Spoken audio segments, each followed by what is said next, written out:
வணக்கம். வாங்க அக்ஷய் வீட்டு சமையலில் இந்த வெயிலுக்கு தகுந்தா போல் நம்ம வந்து கூழ் ரெசிபி தாங்க பார்க்க போகிறோம். வெயிலுக்கு நல்லா உடம்பு வந்து நல்லா குளிர்ச்சியாக கொடுக்கக்கூடிய கம்பங்கூழ் எப்படி செய்கிறதுன்னு பார்க்கலாம். ரொம்பவே நல்லாயிருக்கும். கம்பங்கூழ் பார்த்திங்கன்னா அந்த கம்பு மணத்தோட அந்த கம்பங்கூழ் குடிக்கிறதுக்கு ரொம்ப நல்லாயிருக்கும். இது கூடவே பார்த்திங்கன்னா நம்ம ட்ரெடிஷ்னல் ரெசிபி தாங்க, பாரம்பரிய ரெசிபி. நம்ம பாட்டி அம்மாலாம் செஞ்ச ரெசிபி தான் இன்றைக்கி நம்ம பார்க்க போகிறோம். வெல்லம் போட்ட இட்லி, உலையாப்பம் சொல்லுவாங்க. ரொம்பவே நல்லாயிருக்கும் இட்லி. நிறைய பேருக்கு பிடிக்கும். அப்போல்லாம் வந்துட்டு ஆப்பம், உலையாப்பம், இடியாப்பம் இதெல்லாம் வந்து செய்யக்கூடிய வழக்கம் இருக்கும். இப்போ அந்த உலையாப்பம்லாம் வழக்கத்தில் மாறி போயிடுச்சு. அப்போலாம் ரோட்டு கடையில் இட்லி ஆயெல்லாம் ஊற்றி கொடுப்பாங்க, கடையில் விற்பாங்க. அப்போ 4 இட்லி வெள்ளை இட்லி கொடுத்தானா 2 உலையாப்பம் கொடுப்பாங்க. ஞாபகம் இருக்காண்டி எனக்கு அது தெரியாது. ஆனால் விற்றுருப்பாங்க கண்டிப்பாக. உங்களுக்கு அப்படி தெரியும் இல்லை நீங்கள் வாங்கியிருக்கீங்கன்னா கமெண்ட்ஸில் சொல்லுங்கள். வாங்க எப்படி செய்கிறதுன்னு வீடியோக்குள்ளே போய் பார்க்கலாம். இட்லி எடுக்கும்போதே தெரியுது நல்லா சாஃப்டாக இருக்குது. தட்டிலே நமக்கு அதை மாதிரி ஒட்டாமல் வந்திருக்கு. இட்லி பாருங்கள், அப்படியே எடுக்கும்போதே நல்லா பஞ்சு மாதிரி இருக்குது.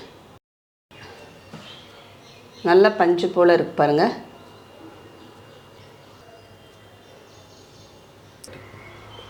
அப்படியே ரொம்பவே சாஃப்டாக இருக்குது இட்லி. நல்லையும் உள்ளே வந்து பார்த்திங்கன்னா நல்லா சொலையாக இருக்குது பாருங்கள். நீங்கள் இந்த மெஷர்மெண்ட்டில் போட்டிங்கன்னா இட்லி ரொம்பவே நல்லாயிருக்கும். வாங்க இப்போ எப்படி செய்கிறதுன்னு போய் பார்க்கலாம். இப்போ கம்பு வந்து நம்ம நல்லா கழுவிட்டு கம்பை வந்து ஊற வச்சுருந்தோம். கம்பு வந்துட்டு மினிமம் பார்த்திங்கன்னா நமக்கு 1 மணி நேரம் ஊறுனா போதும். அதிகபட்சம் அதுக்கு மேலே எவ்வளோ ஊறினாலும் தப்பு இல்லை. ஒரு 3 மணி நேரம் கூட 2 மணி நேரம் வைக்கிறதுனாலும் வச்சுக்கலாம். இப்போ கம்பு வந்து நம்ம ஊறினதுக்கப்புறம் வடிகட்டிக்கலாங்க இந்த தண்ணியை. இப்போ வடிகட்டியை வச்சுருக்க கம்பை வந்து நம்ம மிக்ஸி ஜாரில் சேர்த்துடலாங்க. இப்போ இதில் தண்ணிலாம் சேர்க்க வேண்டாங்க, அப்படியே வெறுமனேவே அரைச்சிக்கலாம். இப்போ அரைக்கும் போது நம்ம வந்து ரொம்ப மழமழலாம் அரைக்கணுன்றது இல்லை, கொஞ்சம் குருணை மாதிரி ரவை பதத்தில் அரைச்சிக்கிட்டோம்னா ரொம்பவே நல்லாயிருக்கும். சாப்பிடும்போது கூழ் குடிக்கும்போது வந்து நமக்கு நல்லாயிருக்கும். இல்லை எனக்கு நல்லா மழமழன்னு தான் கூழ் வேணும்னு நினைக்கிறவங்க நீங்கள் வந்துட்டு நல்லா மழமழனே அரைச்சிக்கலாம். இப்போ இதை மாதிரி ரவை பதத்தில் அரைச்சிருக்கேன் நான். இப்போ இது மீதி இருக்கிற கம்பியும் நம்ம அதை மாதிரி எல்லாத்தையும் அரைச்சி எடுத்துகிட்டு வந்துடலாங்க. இப்போ வந்து எல்லா கம்பியும் வந்து நான் அரைச்சி எடுத்துகிட்டு வந்துட்டேங்க. இப்போ வந்துட்டு நம்ம ஒரு பாத்திரம் எடுத்துக்கலாம். நான் ஒரு குக்கர் எடுத்திருக்கேன். இப்போ இதில் வந்துட்டு நம்ம தண்ணி சேர்த்துடலாங்க. தண்ணி வந்துட்டு எவ்வளோன்னு பார்த்திங்கன்னா, இந்த டம்ளரால் நம்ம வந்து 2 டம்ளர் அளவுக்கு கம்பு எடுத்திருந்தோம். 1க்கு 4 அளவுக்கு தண்ணி. 1 கிளாஸ் கம்பு எடுத்தோம்னா அதுக்கு 4 கிளாஸ் தண்ணி. இப்போ நான் 2 கிளாஸ் கம்பு எடுத்ததுனால 8 டம்ளர் தண்ணி சேர்த்துக்கிறேன். இப்போ 7 கிளாஸ் தண்ணி. இப்போ நான் மிக்ஸி கழுவுன தண்ணியும் சேர்த்து 8 கிளாஸ் சேர்த்துக்கிறேங்க. இப்போ வந்துட்டு நமக்கு தண்ணி வந்துட்டு கொஞ்சம் கொதி வரணும். இப்போ நமக்கு நல்லா கொதி வந்தாச்சுங்க. நல்லா கொதிச்சுட்டு இருக்கும்போது நம்ம வந்துட்டு கம்பை சேர்த்துடலாம். அரைச்சி வச்சுருக்கிற கம்பை. பிகினர்ஸ்லாம் வந்து கொஞ்சம் பார்த்து சேர்த்துக்குங்க. கையில் அப்படியே கொதிக்கும்போது நம்ம தண்ணி கொதிச்சுட்டே இருக்கும்போது போட்டோம்னா கையில் மேலே தெரிக்கும். அதனால தான் ஸ்டவ் நல்லா லோ ஃப்ளேம் ஆக்கிட்டு அப்படியே கீழாப்புல நம்ம இறக்கி சேர்த்துக்கலாம்.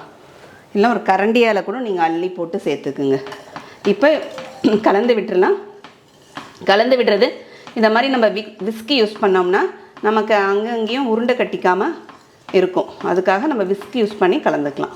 இப்போ நான் எடுத்துருக்கிற கம்பு பார்த்திங்கன்னா நாட்டு கம்பு எடுத்திருக்கேன். நீங்கள் வந்துட்டு இந்த கொஞ்சம் குண்டாக பெருசாக இருக்கும், முழங்கம்புன்னு சொல்லுவாங்க. அது எடுத்தாலும் தண்ணி அளவு பார்த்திங்கன்னா இந்த அளவு தான் தண்ணி வைக்கணும். ரெண்டுத்துக்குமே ஒரே அளவு தான். உங்களுக்கு எது கிடைக்குதோ நீங்கள் அதை யூஸ் பண்ணிக்கிங்க. இப்போ வந்து ஃப்ளேம் வந்து நம்ம தூக்கி விட்டுறலாங்க.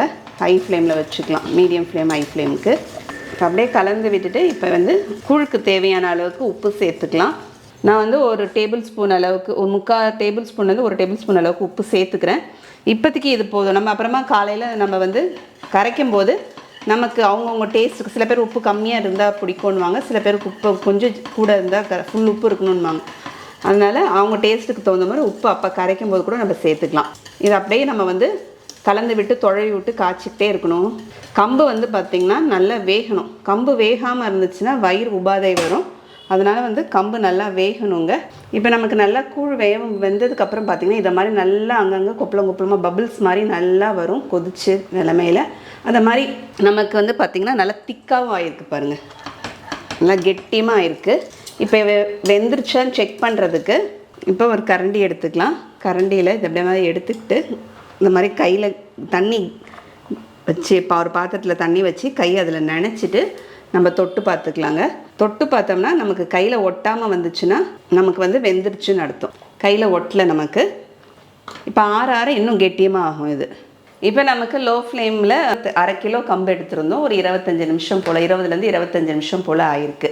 இப்போ இதை நம்ம ஆஃப் பண்ணிவிட்டு நல்லா ஆற வச்சிடணுங்க. நல்லா ஆற வச்சதுக்கப்புறம் நம்ம என்ன பண்ணுறதுன்னு பார்க்கலாம். கூழ் ஆற வைக்கும் போது பார்த்திங்கன்னா கிட்ட உட்காந்து ஃபேன் கிட்ட போட்டு நம்ம ஆற வைக்கிறோமோனாலும் பக்கத்தில் உட்காந்துட்டு அப்படியே கொஞ்சம் கரண்டியால் தொழவி விட்டுட்டே இருந்தீங்கன்னா, கலந்து விட்டுட்டே இருந்தீங்கன்னா மேலே வந்து ஆடை கட்டாமல் இருக்கும்.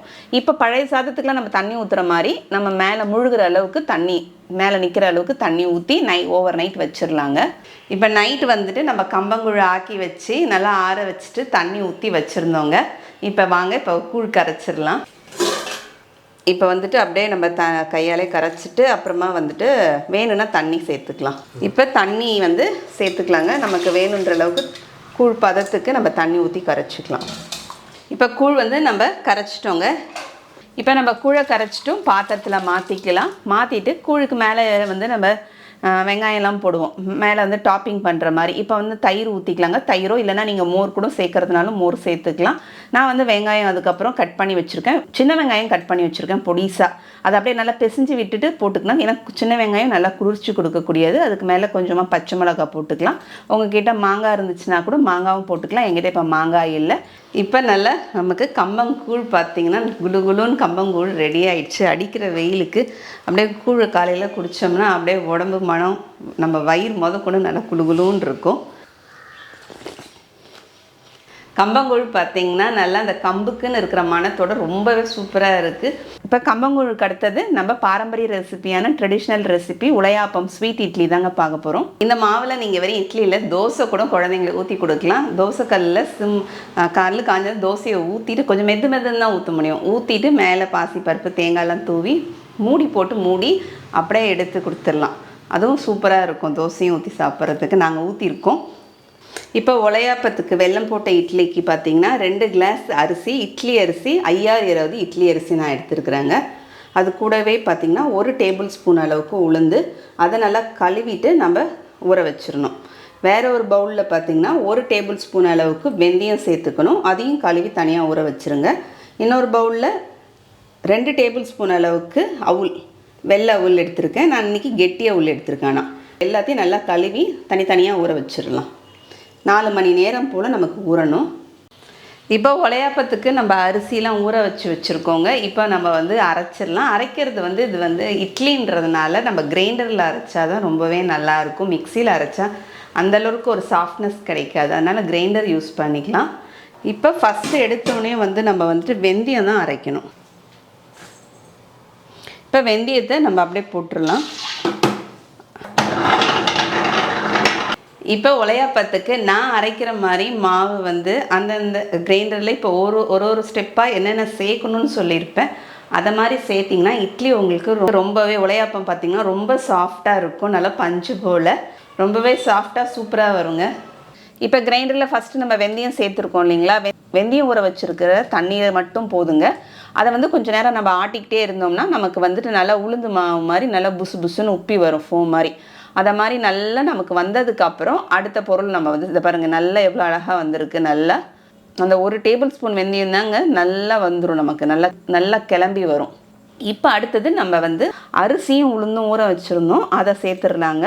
அதை சேர்த்ததுக்கப்புறம் நம்ம அரிசியை வந்துட்டு தேவையான தண்ணி தெளித்து நம்ம வந்து அரைச்சிக்கலாம். இப்போ வந்துட்டு அரிசி வந்துட்டு நமக்கு வந்து ஒரு ரவை பதத்தில் நல்லா மஞ்சி வரும்போது நம்ம ஊற வச்சுருக்கிற அவுள் வந்து சேர்த்துடலாங்க. ஊற வச்சுருக்கிற அவுளை சேர்த்துட்டு மாவு வந்து எப்படி நான் அரைப்பேன்னா, இட்லிக்கு நான் மாவு வந்துட்டு நல்லா மழன்னு தான் அரைப்பேன். அதனால் இப்போ வந்துட்டு அவுள் சேர்த்து நல்லா மசிகிற அளவுக்கு நம்ம வந்து அரைச்சிக்கலாம். அதுக்குள்ளே இந்த மாவுக்கு வந்துட்டு நம்ம வந்து வெல்லம் சேர்க்கணும். அந்த வெல்லத்தோடைய அளவு வந்து இப்போ பார்க்கலாம். இப்போ வந்து எந்த டம்ளரால் நம்ம வந்துட்டு அரிசி எடுத்தோமோ அதால் நான் வந்துட்டு இதால் 2 கிளாஸ் அரிசி எடுத்திருந்தேன். அதனால் 1.25 கிளாஸ் அளவுக்கு நம்ம வந்து வெல்லம் எடுத்துக்கணும். நான் வந்து வெல்லம் வந்து துருவின வெல்லத்தை தான் கணக்கு சொல்கிறேன். இப்போ அதில் ஒரு 1/4 கிளாஸ் அளவுக்கு தண்ணி சேர்த்து நம்ம அடுப்பில் வச்சிடலாம். வெல்லம் வந்துட்டு நமக்கு ஒரு கொதி வந்த உடனே வெல்லம் கரைஞ்சிரும். நம்ம ஸ்டவ் ஆஃப் பண்ணிடலாம். இதுக்கு பதம்லாம் இல்லை. இதை வந்து நல்லா வந்து ஆற வைக்கணும். என்னுடைய வெல்லத்தில் வந்து தூசி மண் இல்லைன்றதுனால நான் அப்படியே ஆற வச்சுருவேன். நீங்களாம் கொதி வந்ததுக்கப்புறம் தூசி மண் இருக்குன்னா அதை வடிகட்டிட்டு ஆற வைங்க. இப்போ நமக்கு அவுள் செய்ததுக்கப்புறம் நல்லா மஞ்சு வந்திருக்கு மாவு. இப்போ வந்து நம்ம வந்து இட்லிக்கு தேவையான அளவுக்கு உப்பு சேர்த்துக்கலாம். இந்த இட்லி கொஞ்சம் கம்மியாகவே நம்ம வந்து உப்பு சேர்த்துக்கலாம், ஏன்னா இது வந்து ஸ்வீட் இட்லின்றதுனால. இப்போ நான் வந்து வெல்லப்பாக வந்து வெள்ளை தண்ணியை வந்து நல்லா ஆற வச்சு எடுத்துகிட்டு வந்துட்டேன். இதை மாதிரி கொஞ்சம் திக்காக இருந்தால் நல்லது.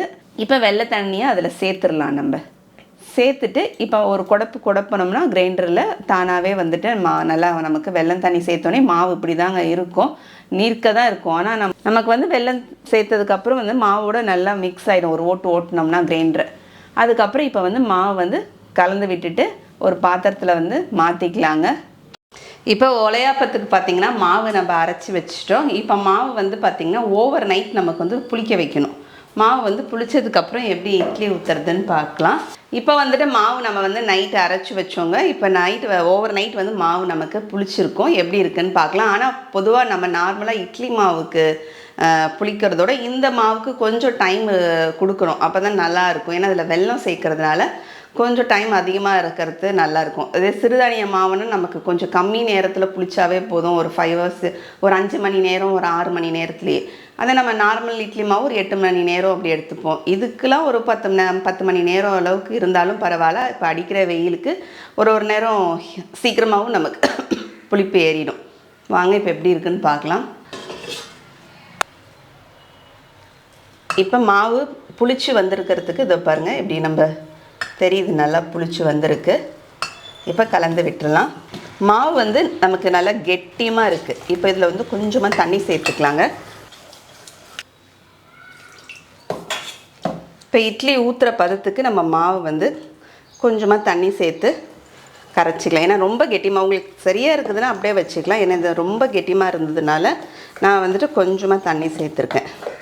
இப்போ ஒரு பேனில் பாசிப்பருப்பு சேர்த்துக்கலாம். நான் ஒரு 4 டேபிள் ஸ்பூன் எடுத்துருக்கேன். இதுக்கு அளவுலாம் கிடையாது, நமக்கு தேவையான அளவுக்கு தான். லோ ஃப்ளேமில் வச்சு வாசம் வர வரைக்கும் நம்ம வறுத்துக்கணும். பாசிப்பருப்பு கருதிச்சுன்னா இட்லியோட டேஸ்ட் நல்லா இருக்காதுங்க. லோ ஃப்ளேமில் வறுத்துக்குங்க, கோல்டன் ப்ரௌன் வர அளவுக்கு வறுத்துக்குங்க.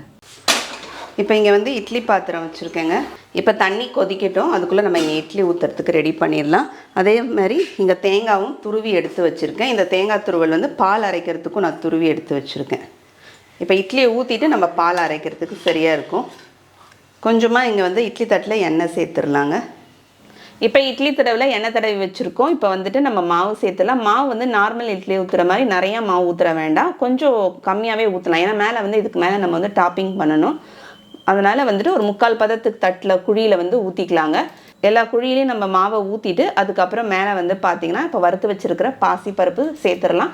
பருப்பு வந்து அவங்கவுங்களுடைய விருப்பம். உங்களுக்கு பருப்பு கூட இருந்து வேணும்னா போட்டுக்கலாம். சில பேருக்கு வாயில் பருப்பு அகப்படுறது வந்து பிடிக்காது, அதனால் அவங்க வேணாலும் கம்மியாக சேர்த்துக்கலாம். அந்த மாதிரி பருப்பு சேர்த்ததுக்கப்புறம் தேங்காய் துருவி வச்சுருக்கோம் இல்லைங்களா, அதையும் வந்து கொஞ்சமாக தூவிடலாம். இப்போ வந்து இட்லி பாத்திரத்தில் இட்லி பானையில் இட்லி தண்ணி கொதிக்கணும். கொதிச்சாதான் நம்ம இட்லி இப்போ தட்டியே அதில் வைக்கணும். அப்போ தான் இட்லி வந்து நல்லா இருக்கும். கொதிக்கும் போது இப்போ ஸ்டவ் வந்து சிம் பண்ணிவிடுங்க, கையில் வந்து ஆவி அடிக்கும். பிகினர்ஸ்க்காக சொல்கிறேன். இப்போ இந்த ஹோல்ஸ் பார்த்திங்கன்னா இங்கே இட்லிக்கு மாவுக்கு நேராக வரணும். ஹோல்ஸ்க்கு நேராக இருக்கக்கூடாது, நமக்கு மாறி இருக்கணும். அப்போ தான் வந்து கீழே வந்து இட்லியில் வந்து தண்ணி ஒழுகாமல் இருக்கும். அதே மாதிரி பார்த்திங்கன்னா ஹை ஃப்ளேமில் வச்சாலும் தண்ணி கீழே அடித்தட்டுக்கு தண்ணி வந்துடும். அதனால் வந்து ஃப்ளேம் வந்து கொஞ்சம் கம்மி பண்ணி வச்சா தான் கீழே தண்ணி சிந்தாமல் இருக்கும். இது ஒரு 10 நிமிஷம் வேகணுங்க. அது வேகிறதுக்குள்ளே நம்ம தேங்காய் பால் அரைச்சி எடுத்துகிட்டு வந்துடலாம்.